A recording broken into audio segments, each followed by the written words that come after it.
Welcome to Brain Wellness, the podcast. I'm your host, Mandy NP.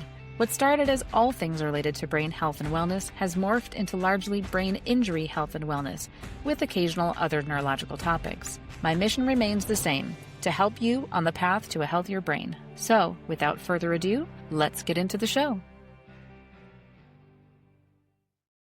Hello, everyone, and welcome back to another episode of Brain Wellness, the podcast. My guest today is William Person.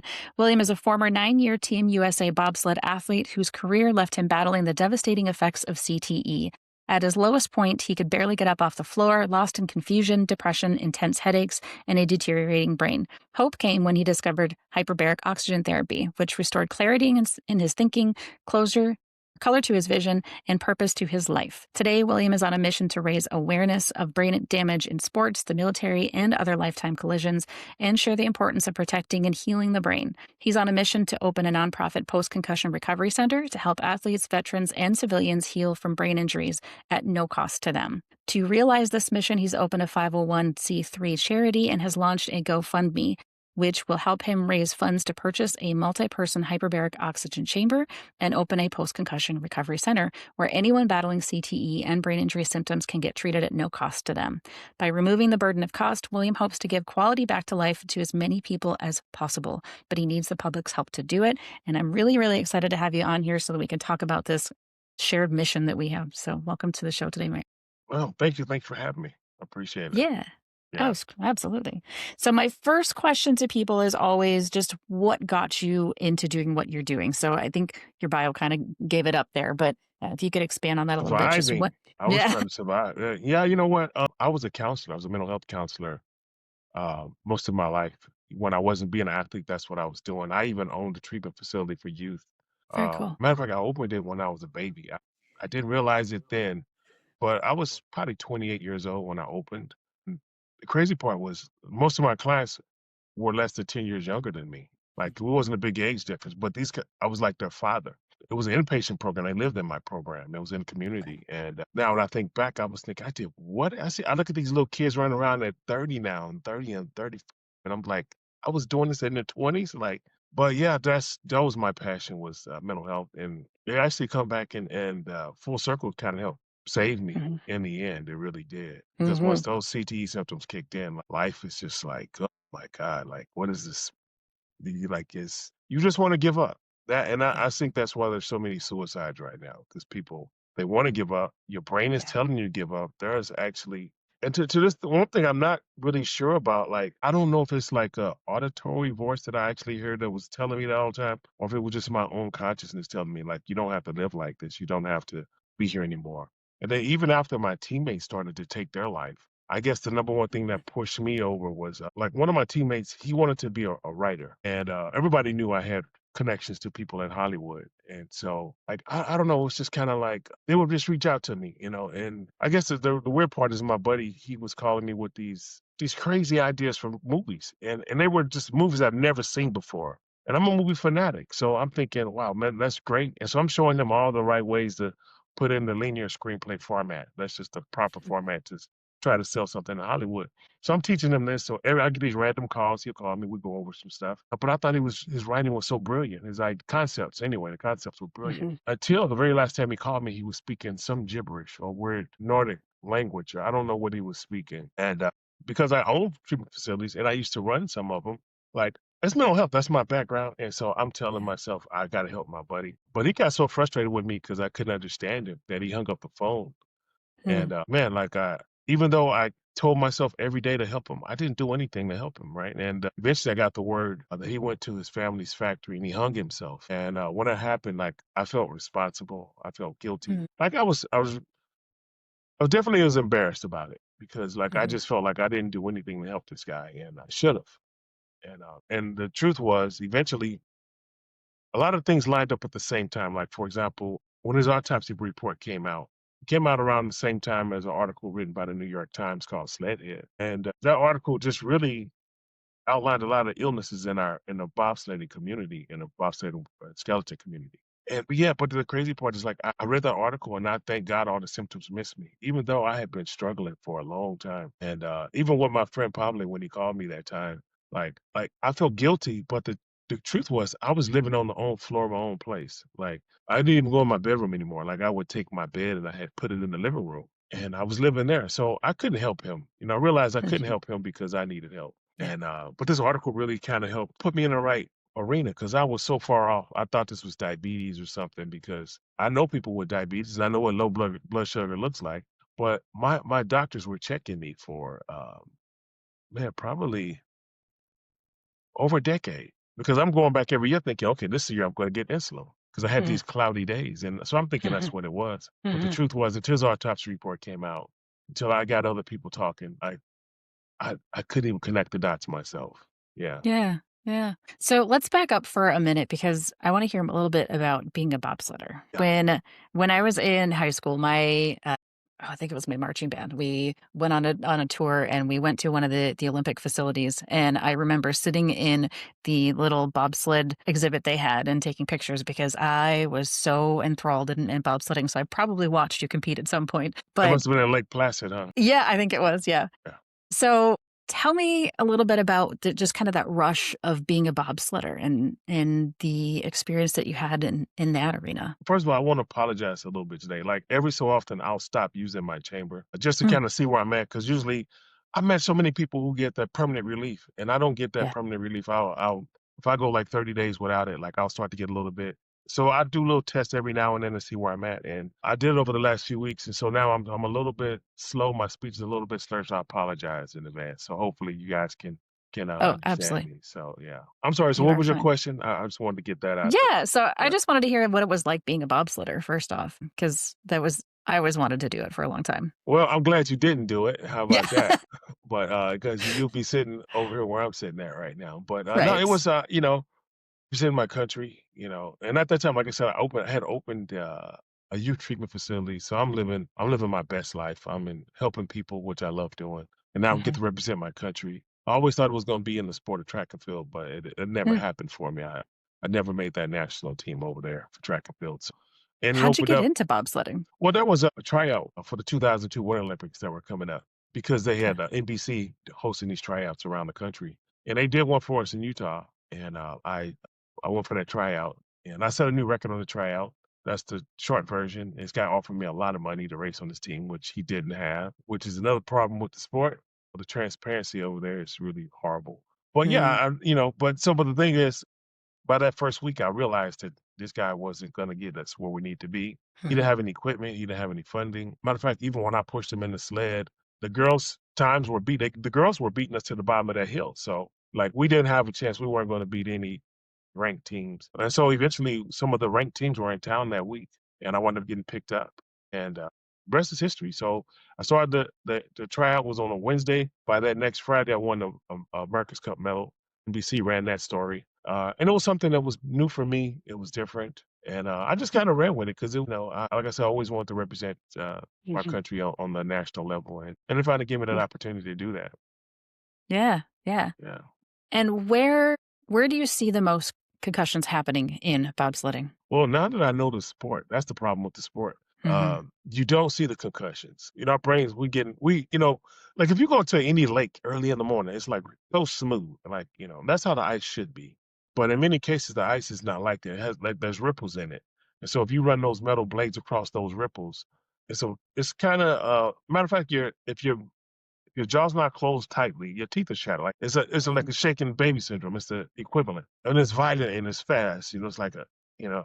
And so between that and the regular concussions when you have a bad crash, like I think that's where a lot of the damage is being done. But most of it, I Mhm. believe, is on the smooth rides where you're not seeing it done Yeah. because they Yeah. told us we're only pulling 4 to 5 G forces. And Yeah. that article written by New York Times, they came out. They said that the track that they tested was in Calgary and there were spikes of 84.5 G-forces.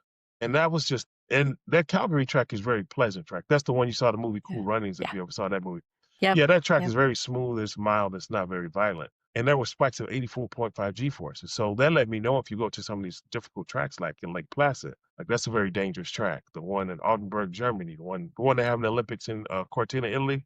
Well, there's an American who was decapitated over there. I don't know if that was in the 80s or 90s, but the more from the Morgan family. I vaguely So, remember hearing something about that. as a matter of fact, the guy Yeah. who does all the commentating for the Olympics now, John Morgan, that was his brother. Like, those people are, Goodness. they're still around. Yeah. So Yeah. what I know Yeah. now, the damage was being done every time I stepped on the bobsled track and went down that thing. But they don't Yeah. tell you that like that. And that's one Right. of the things what I've been trying to get the word out to the new athletes. Like, no, they they're not going to warn you about the dangers, but I'm Mhm. going to warn you about the dangers. If you Yeah. choose to still do it, then you still choose to do it. That's fine. But I'm not here to Yeah. tell you not to do it.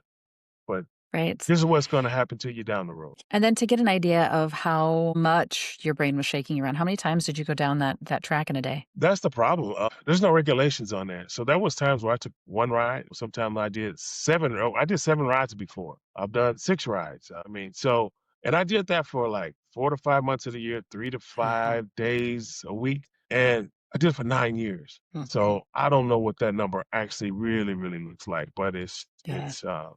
it's disturbing. It Yeah. really is. I Yeah. didn't give myself a, and it's not. And then the crazy part, like now that I know, it's not just me. It's like all the athletes, like every athlete I spoke to and every athlete that they spoke to. And then even the ones that there's so many of them that they like when I know somebody was struggling, people will reach out to me, and I was like, okay, well, who's struggling? Let me see if I can lend a helping hand where I can. The people that are telling me they're struggling the most are the people that still work in the office. Yeah. So those are the names that keep coming up, and which is the reason why the transparency has been put in place because we're asking compromised people to help compromised people. In our industry in counseling, that'll be like, you know, broken people hurt broken people. They don't Yeah. really see the problems that they're having because I didn't see it on me. And even when my teammates started to kill themselves, like I didn't connect the dots that this is what I was. And I think there was a point Mhm. where I did kind of connect the dots, but I Mhm. forgot that I had connected those dots. And Huh. I tell you, man, once your memory starts to fade, like Yeah. it's brutal. It's brutal. Yeah. Yeah. Yeah. So was the loss of your friend in that the timely article that came out, was that kind of when you started putting two and two together and thinking maybe this is what I have going on too? Yeah. Yeah. Yeah. Yeah. Okay. Yeah, but well, no, actually, when he killed himself, I still didn't connect the dots, but it was that article that came out. Mhm. If it wasn't for that, like, as a matter of fact, the crazy part is, uh, I was already struggling so bad. I had found I was in dementia. I'm pretty sure I was in dementia because, like, every day I woke up, I know for a fact that I didn't know the right day. So I Mhm. travel with a little blue book, and I always open my little blue book up. They'll tell me what day it is, Monday, Tuesday, Wednesday, and then I have to look and see like what month we in. I was always stuck in a loop. Like I always thought it was January or August every day. But every day I woke up, I knew I was wrong because I stepped in so many holes. I got in trouble every day for this stuff. So, but I knew I was wrong.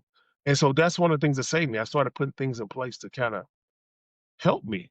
But I Yeah. was so far off on knowing what it really was. Like that's the part that's what burns me so much. This is my industry. This is what I've done. I've helped Yeah. so many people. And the one thing that really helped me, like I've had hundreds of clients over the years, hundreds. And so I always told my clients, like, if they were suicidal, I told them like, if what's the rush? Suicide's a great idea today. It'll still be a great idea tomorrow. Give yourself another day. You can always, and so you get to the next day, things are still bad. Then I tell myself again, okay, I don't feel good today. Suicide's a great idea today. It'll be a good idea tomorrow. So I'll just keep moving that day every day. I move the day. It's never a concrete day. And so I was dealing with that. And so all those things that I taught people over the years that Yeah. I hadn't even read this in books. It just seemed to be something that worked. And I saw that worked. And I kept rolling with it. Yeah. But it came back to bless me in the end. It really did. Yeah. Yeah. Other than the memory, what other symptoms are you maybe are able to identify now that you couldn't at the time when you had them? Oh man, some of the first ones is like this is when I was still racing. I would wake up in the middle of the night and I wouldn't know where I was at. Like I Hmm. thought that and, I rationalized it because I've traveled so much. Like I just thought that, you know what?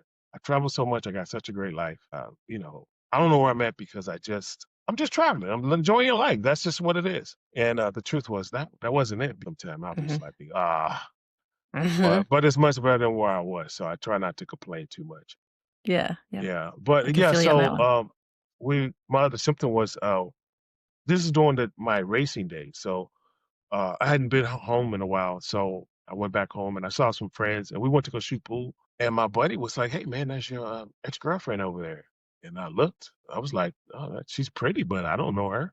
And then she ran over and jumped in my arms, and I caught her. And I was like, "Uh-oh, I do know her." So But once again, I rationalized it. I was like, "Oh, wow, I travel so much. I have so many pockets of friends." Mm. But no, I really wasn't recognizing familiar faces. And so I was going into dementia while I was still on Team USA, and no one was catching the signs. And like, it's just so bizarre to me when now that I'm where I'm at and I'm thinking back, like, where were the Yeah. precautions at? Where was the help? Where was and not just for me, because it's like I know about at least 5 to 6 suicides that I know about, and these are people they weren't even talking about. So I'm sure there's a lot more, because a lot more people reached out to me over the last few years and thanked me for speaking up because they were trying to, or they had attempted suicide, or wanted to, or something. But it was so many people. Yeah, but I'll tell you, the condition is so bizarre. It's so unforgiving. Yeah. It's very unforgiving. Yeah. That's what I can Yeah. say. Yeah. What kind of therapies did you try, maybe before you got to the hyperbaric that, to try to deal with your symptoms? None. Absolutely none. Is that okay? Yeah, because every doctor, like what an insurance here, like in California, like you speak to your primary, and then Uh-huh. your primaries will refer you out to neurologists wherever you need to go. So I was never looking for CTE symptoms. I was looking for diabetes. So when the doctors once I figured out what my teammates were dying from, why they were killing themselves, I'm like, duh, okay. Now I have proof. I have written articles. I'm sharing this with my doctors. So he refers me out to other doctors, the neurologist. So when the neurologist gets approval, they'll call you to set the appointment. So now they're asking me, okay, what's the issue? And I explained them everything I explained to you, and they all told me the same thing. Don't come here. We can't help you. Find a specialist. The problem is there are not any specialists um, that I found that have been helpful. I found one doctor. He gave me a Zoloft. He's one of the doctors that help the NFL guys. And that deal I made with God, I made a deal with God. That's really why I didn't kill myself. I also made a deal with God, like, because I knew the trauma it leaves on the family, and I was like, I'm not Uh-huh. going to do that to my family. I'm really close to my family, and so I was like, God, but you can come and get me anytime you want to, and it won't be as bad because it would have been my time. And so every day I woke up, I was just like, "Ugh, well, why would you just. Yeah, I was so ready to get out this place, Yeah. but I didn't want to leave that trauma for the family. Yeah. I forgot what your original question was. So, That was actually yeah. just a fine tangent, but how'd you get into the hyperbaric chamber then? How'd you find out about that? Okay. Now, once Pablo's autopsy report came out, and I started connecting the dots. I started calling athletes, and now this thing has a name. The boogeyman in our life is. I know who he is now. I know what he looks like. I've been studying him so much. I know what he smells like. I can predict it in people before it happens. But so now I'm researching CTE now, and so on my algorithm on the internet, Joe Namath popped up one day, and I don't know. Are you familiar with Joe Namath? Mhm. Yep. Okay. Yeah, and so he said he used hyperbaric oxygen to reverse his symptoms, at this point, I'm at the lowest of the low, and I didn't think it would work because everything else I researched, nothing worked. And even those pills they gave me, the Zoloft, it made me go from, God, I won't kill myself, to God, forget that, I'm gonna end this thing. It was that Yeah. bad. And so once I stopped taking the pills, now I know. Well, anyway, no name his thing is he says the chamber help with CTE. So I try it. And I'm in that chamber for 1 hour, and it wipes all this 10 years of cloudiness off me. Hmm. I've been cloudy for about 10 years, and I was clear for 6 days the first time and 9 days the second time. And then if you look behind me, that's my chamber behind me. I went and bought one. Yeah. I was And gonna ask about so, that. yeah, so now I just keep my maintenance up on it. I try not to go longer than 30 days without it, unless I'm doing a testing to see where I'm at right now. And I thought I passed, broke through another threshold because I've been so clear lately. And I thought, no, I cannot stop using that thing for some reason. So if I ever Yeah. figure out Yeah. why, well, I think I know why, but if I can find something to help with that, that'll be the best. But in the meantime, it's just, a few times a week, hop in that chamber, or you're going to pay for it. That's kind of what Mhm. it is. Yeah. Mhm. Well, I'm glad you found something that worked. I think in the last couple of years, it's been when I've seen the biggest explosion of all the treatments. Prior to that time, there really wasn't much out there that was considered beneficial for people with brain injuries of any Yeah. kind. And for the longest time when I was in practice, it was physical therapy, occupational therapy, maybe some speech therapy, and then time. And time was Yes. the biggest thing. And we just told people, well, in time, it'll get better. But we can't really give it a good time frame for what that time looks like. And that's the one thing that patients struggle with when they come to see me still is I always say I will guarantee that from the first time I see you to the last time I see you, you will get better. I just can't guarantee how much or how fast, Yeah. because everybody that has come through my office at this point has gotten better to some degree. It's not as fast as we want it to be. And sometimes I've kind of described my own recovery process as kind of like a shoots and ladders game. So sometimes you have your up days and some days you really just go Oh, right back yeah. down again. Yeah. Yeah. That's where I'm at today. And it's self-inflicted. So at least but I'll tell you what, the first time when I was using this chamber, I had it for about 8 months and I was feeling great, like normal. I felt normal. And I was like, okay, I think I can do this. Joe Namath said he didn't need a chamber anymore, and I did Mhm. all the research. It was a lot of people who said that, and so Yeah. I walked away from the chamber. I don't know how long it took because I didn't keep a log at that time. Next thing I know, I was in this low place again, and I was Mhm. feeling so bad, and I just couldn't understand why. And I'm walking up and down my street. I don't want my girlfriend to see me, and I don't want nobody to see me like that. So I'm walking, trying to just figure this out without letting everybody know I'm struggling like this again.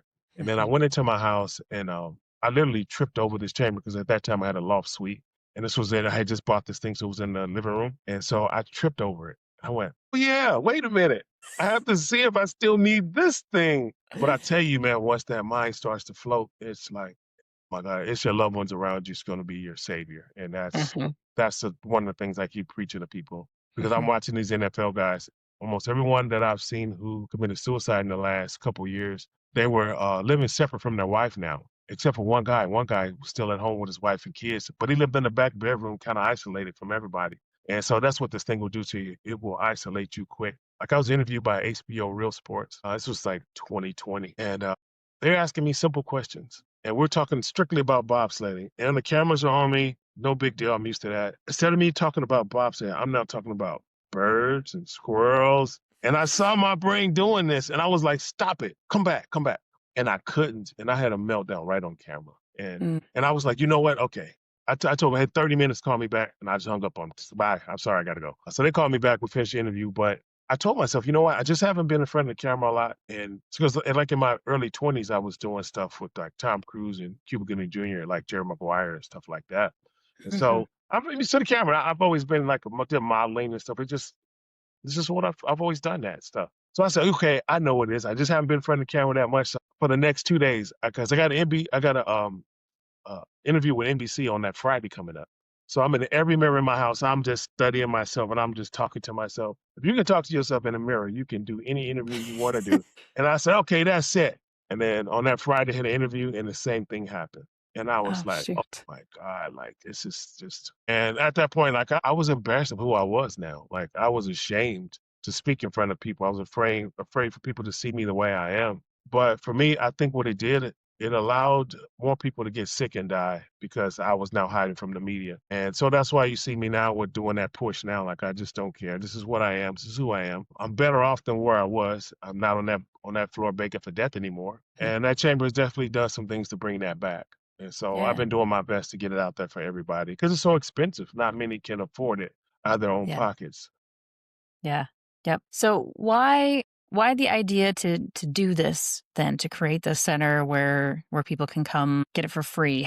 What brought you to that thought? Well, the truth is, like, I used to own a treatment facility for youth, and so it's always been in my nature to help. That's just who I am. But the truth is, like, the people let me use the chamber the first time for free, no big deal.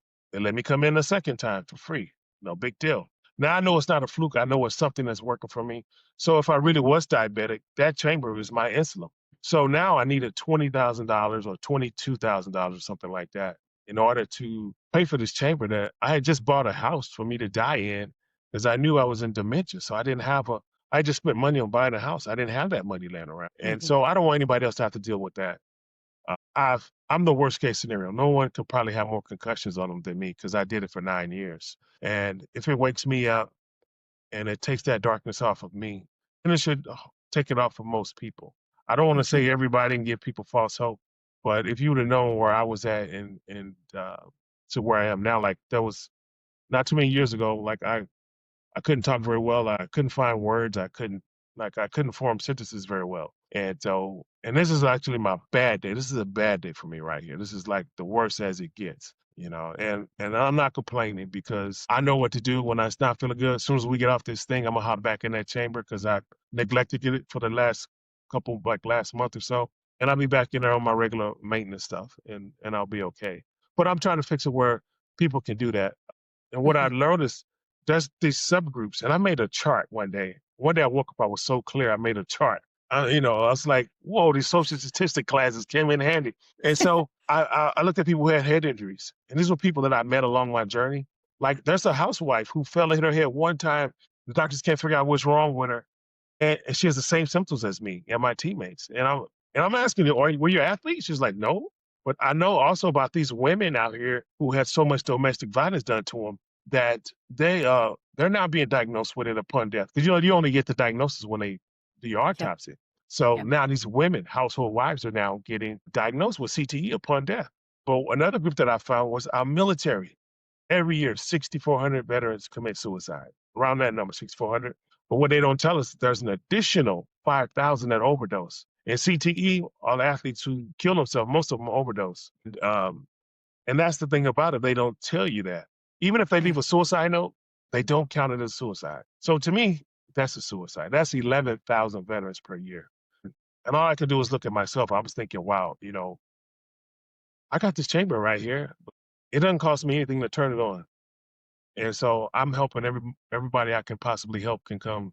They know how to find Mhm. me. They find me through social media or just friends or whatever. And so I wanted to make it official. Some of the Canadians, I told them because they're struggling as well. They have suicides up there and there are a lot of really bad illnesses, all related to the same stuff. And I Mhm. told them when I found the chamber, I said, hey, I found this chamber. This thing is really working. They looked for one. They couldn't find it out there in Canada. They Yeah. said the regulations are different.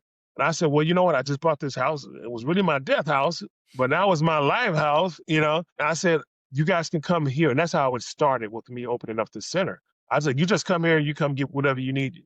You need 30 days, I got you. I got 3 bedrooms, 2 baths. I got 4 acres. You like to fish? I got the great fishing 100 yards from the back door. No big deal. And that's where this really came from. It was me helping other athletes until I Yeah. ran into the veterans. And when I saw that number and I saw their symptoms, I was like, wait a minute, guys.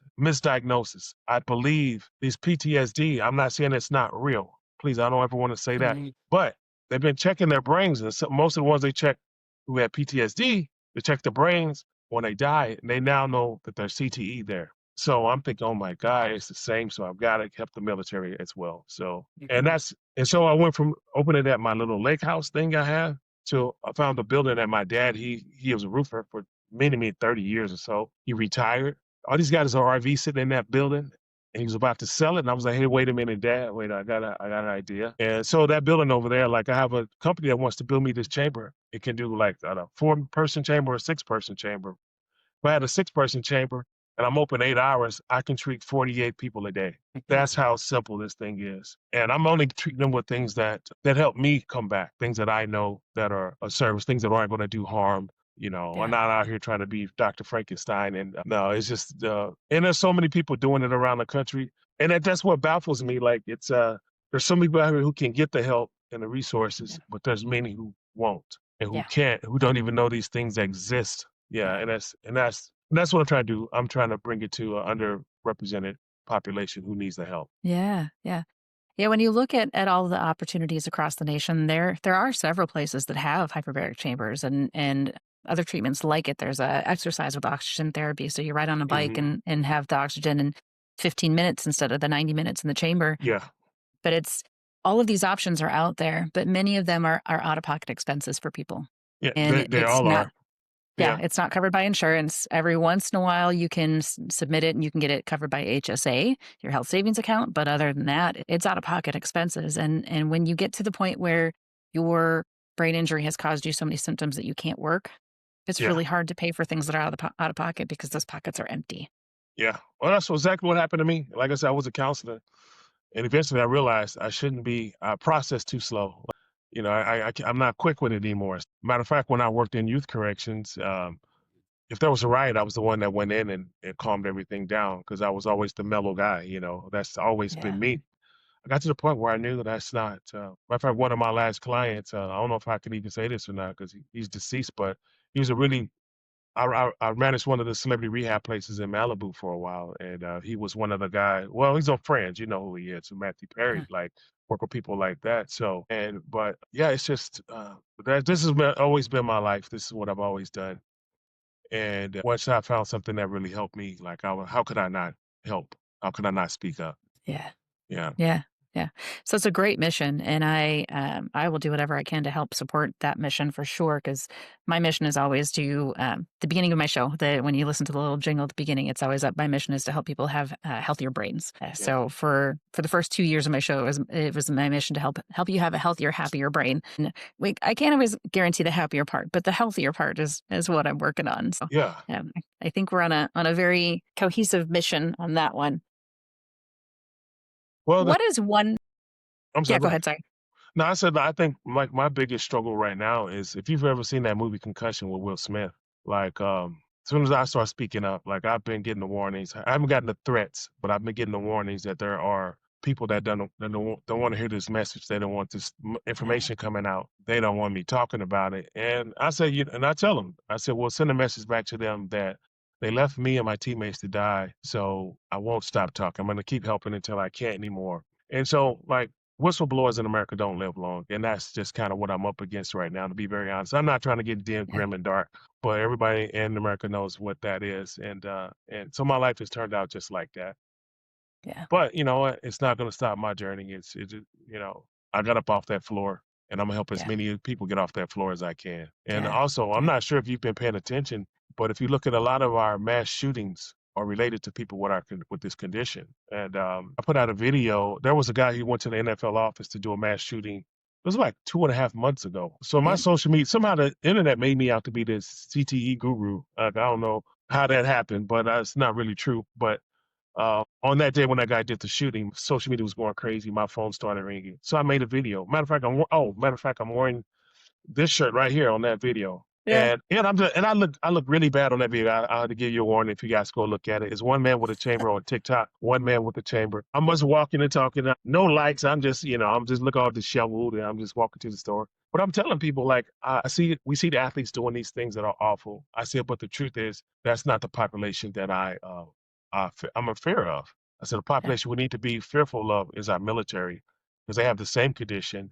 I know what that condition tells the brain. I know what it does. I've spoke to other people. I know what it was telling me. And our military is now the best trained killers in the world. And I said, we have to get ahead of this thing before. I said, you can quote me on this. In the video, I said, there's going to be a wave of mass shootings related to veterans coming. And we just got to get ahead of this thing. So I posted that video that day. The next day, I hit court and I spoke to the judge about it. So I was just trying to show the connection. On the courthouse steps, I gave him the same speech that I just told you. And I can't make this up. The following week, a veteran, went to a bar in Anaconda, Montana, and he shot the bar up. He killed 4 people in there, and he was hiding in the woods like Rambo, like the Rambo movie. And as they caught him, another veteran went onto a military base, and he shot off the people on his base. I don't think any people died, but he shot off quite a few people. I think it was more than yeah, 6, if I'm not mistaken. And then right after that one, 2 weeks after that one, we had a veteran go to a Mormon church in Minnesota. He set half the church on fire. He went to the other part, started shooting. So when they actually stopped this guy, like, there were people missing. Like, I think because he set that fire, they think they might have perished in the fire. But I haven't even checked. That was like about a month ago. I haven't done any research on. Oh, we had the one guy who just did the shooting to our soldiers here, but he was in the military, I guess in Israel with our government, and our government cut him off when he got back here, and they brought him here. So he was over there with the same stuff. So more likely he has the same condition around explosions, bombs, and shootings. That's what's causing this in those guys. Unless you're a fighter pilot, then it's those G forces from the plane. And those yeah, stories have been coming out. And the crazy part is, guys, I'm not making this stuff up. As soon as I took it to the judge to show it to the judge, the connection with the brain injury, that article was scrubbed from the New York Times website. I have an article copy, and the New York Times sent me an active link so I can always share it. But, like, matter of fact, the episode they did of us on us, it was a CTE bobsled. What was it called? CTE suicide bobsled episode on HBO Real Sports. When they did that one on us, you can now go back. That show is now off the air, but you could go and look at every episode they ever mhm, did except for that one they did on us. Once again, you take it to court to show the connection. There's a lot of big insurance companies behind this thing that don't want to pay those tabs. And that's what this is really about. It's the insurance companies. They don't want to pay for the treatment for our soldiers. Like, these 11,000 soldiers a year, if they got into one of these chambers, they probably wouldn't have taken their life. I would almost guarantee it. I would almost guarantee it, especially if they were over there in the war zones around the Mhm. blast and shooting. Yeah, Mhm. and that's what's making me push so hard. I watch these guys. It's the same Yeah. thing when we got I'm sorry I'm getting off on a little tangent here, but like even when we have police that do something that's awful, everybody's looking at these police like these are like aliens that come down. Like no, these are our they're in our community. These are our no, they're part of us. They just chose to do their own thing, but they still are from us. So we have to treat the people around us just like in corrections, we worked off with the restorative justice model. Eventually, that little kid that you want to lock up forever, let's say I'm in my 30s and we lock this kid up and he's 18. Eventually, he's gonna get out. He's gonna be my neighbor. I'm gonna be too old to defend myself, and so we got to get this kid as much treatment as we can get him before he gets out of that prison system. And it's all the same Yeah. stuff. Our mass shooting rates will go down if we start providing this treatment. My gut Mhm. tells me that, and from all the Mhm. research I've done, I'm pretty sure that I'm right. Yeah. Yeah. Yeah. I would guess that you are correct on that as well, because there's a lot that we found out about CTE just in the last, again, a couple of years. It's kind of been crazy with all of the research that's been popping up on everything. Started out with NFL, and then now it's kind of trickled out to other sports, which is a good thing that we've identified it, and now we can really start to tackle more about it. But we have to be able to have the conversations. So I'm glad to Yeah. bring you on to have this conversation today, because Yeah. it needs to be had. People need to know about it. We can't fix what we don't know about. Well, that's the scary part. I believe they know. I Mm, believe they know. Even right now, the one thing I filed a class action lawsuit against the Olympic team, and I never asked them for money. I didn't go in there and say, "Give me this." I didn't ask for anything for myself. I said, "Take care of my guys." Number one, and number two, I said number two, but which is actually number one, warn the new generation before they start the sport so they understand what they're yeah, up against. Like they need to know, like there's a chance they're going to lose their memory really soon. They're going to yeah, start to forget things. They're going to start to get depressed. They're going to, like, I was depressed. I was praying for death. I didn't know I was depressed. I had no idea. I couldn't even connect them two dots. I was just like, I just want out, but I couldn't say I was depressed. I need help to get it. Yeah. yeah, yep.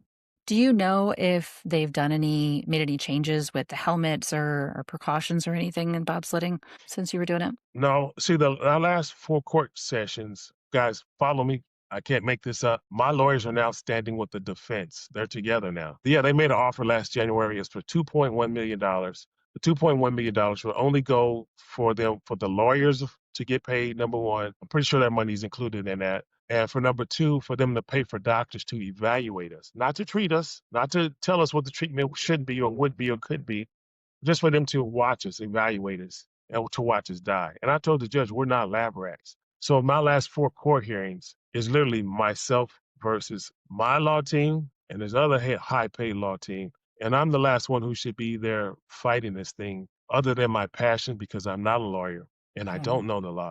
Like I shouldn't be the one here. I'm the last man standing between Olympic athletes now getting medical coverage now, or are we going to let them keep rotting until Yeah, they just either kill themselves or worse, kill someone else because we yeah, already know what the symptoms are and what happens with them. Yeah. yeah. So you have this GoFundMe. Where can people find you if they want to learn more about all of the things that you're doing in this project? The best way to find me, my website, I changed the name on my wellness center. It was actually going to be named after my last name was a person, CTE Wellness Center.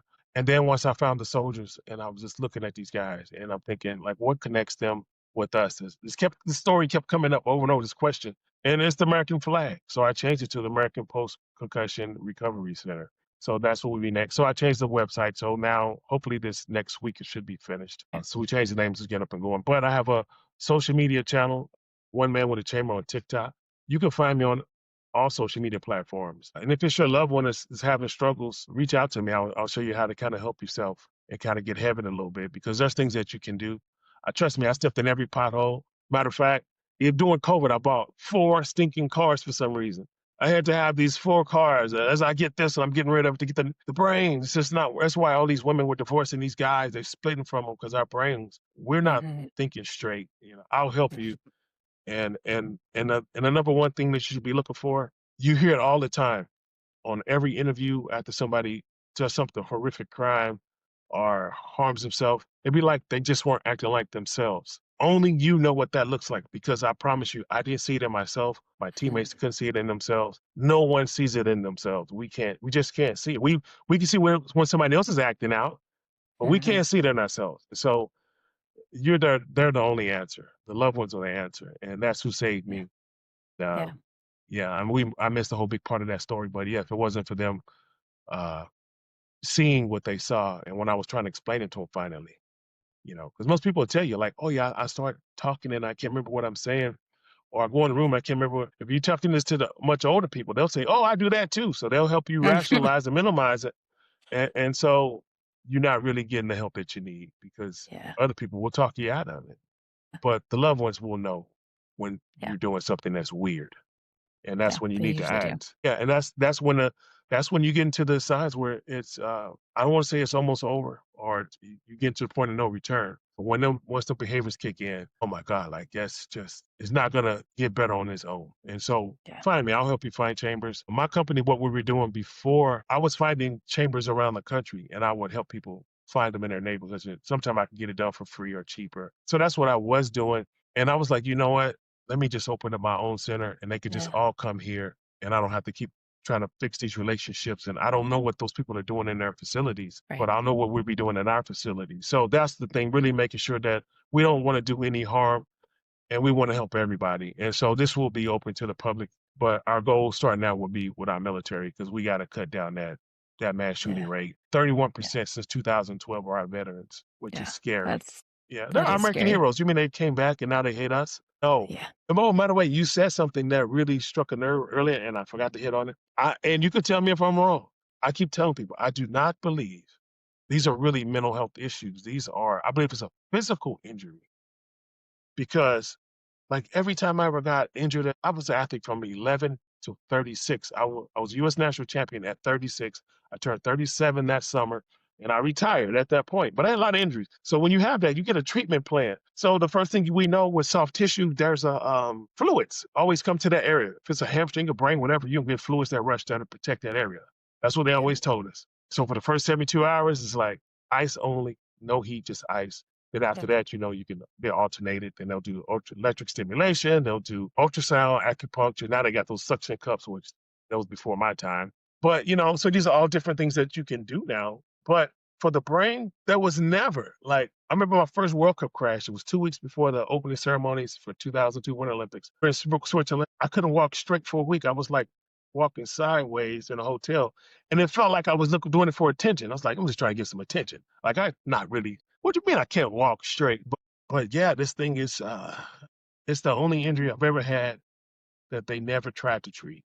And so I believe that's why when I got in this chamber for the first time, I was in that chamber for 1 hour. And when I came out, I thought the salesman was trying to rip me off because he was like, he saw me with my glasses slightly tinted. I kept doing this, taking them off, putting them on.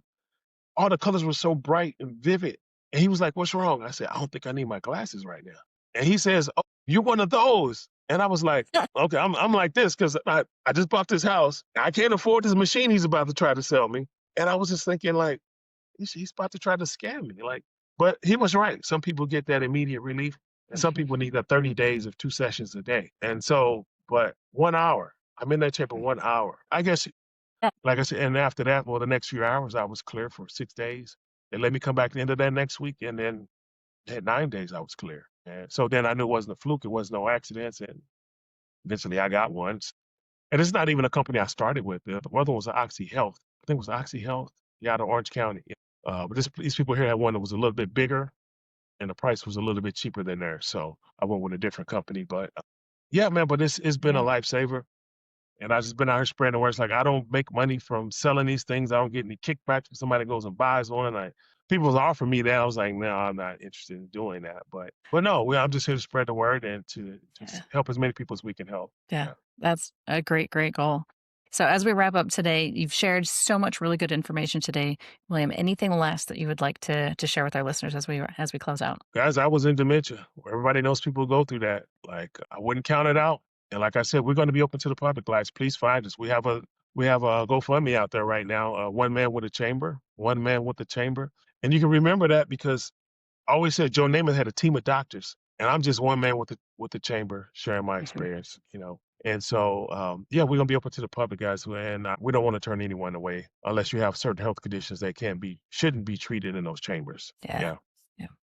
yeah. Makes So sense. please find us, support us, share us, help us get the word out. And we're not for profit, and if you need write-offs, we can provide that as well. But we're going to be a physical facility where people can come and get the help they need. Awesome. Yeah. Awesome. Thank you so much for everything today, William. Thank you. Thank you. Thanks for tuning in to this episode of Brain Wellness, the podcast. If you enjoyed this episode, I encourage you to subscribe, leave a comment, and share it so that others can benefit. Please also consider supporting the show by buying me a coffee. The link is in the show notes. You can also go to www.brainwellnesssolutions.com to catch the latest info and get links on all of the social medias there. See you next time.